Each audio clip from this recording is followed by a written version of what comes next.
Hello বন্ধুরা, নতুন ভিডিওতে আপনাদের সবাইকে স্বাগতম। আজকে এসেছি বাংলাদেশের গ্রামীণ শস্য ক্ষেতের জনপ্রিয় ফসল ধান চাষ এবং ধান চাষ পদ্ধতি সম্পর্কে জানতে। তো চলুন ভিডিওটি শুরু করা যাক। আপনারা যে ধান শস্য দেখতে পাচ্ছেন এটি বৃধান 75। এর মৌসুমকাল বর্ষাকালীন। এটি উচ্চ ফলনশীল, মাঝারি সময়ের মধ্যে ফসল সংগ্রহযোগ্য, রোগবালাই ও লবণাক্ততা সহনশীল। এই ধান গাছের উচ্চতা প্রায় 100 থেকে 110 সেন্টিমিটার এবং ফলন হয়ে থাকে প্রতি হেক্টরে গড়ে 5.0 থেকে 5.5 টন।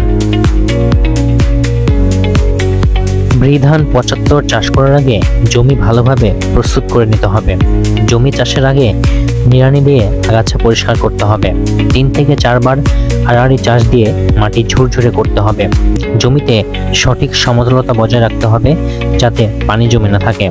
নার্সারি ও মূল জমি দুটোতে ভালো পানি নিষ্কাশনের ব্যবস্থা রাখতে হবে। বীজ বপন ও চারা উৎপাদনের ক্ষেত্রে প্রতি কেজি বীজ 2 গ্রাম ভিটাভেক্স 200 দিয়ে শোধন করতে হবে। বপনের সময় আষাঢ়ের শেষ থেকে শ্রাবণের মাঝামাঝি অর্থাৎ জুলাইয়ের প্রথম সপ্তাহ থেকে আগস্টের প্রথম সপ্তাহ পর্যন্ত প্রতি হেক্টরে প্রয়োজনীয় বীজ হতে হবে 25 থেকে 30 কেজি এবং চারার বয়স হতে হবে 25 থেকে 30 দিন।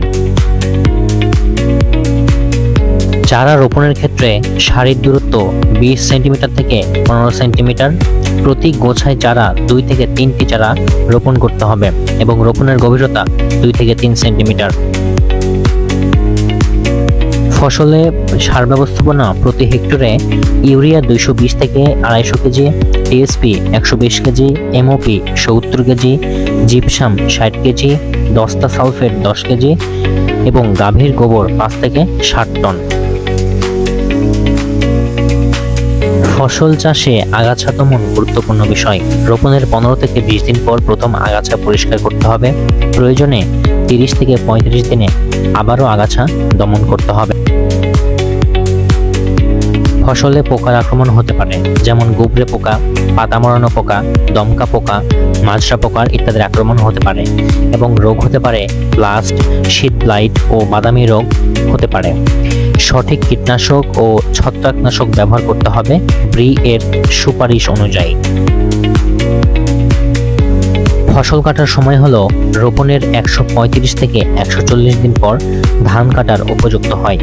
ধান 80 থেকে 85% পর কেটে ফেলতে হবে এবং ফলন গড়ে 50 থেকে 55 মণ হেক্টর অর্থাৎ যথাযথ পরিচর্যায় আরও বেশি পাওয়া যায়।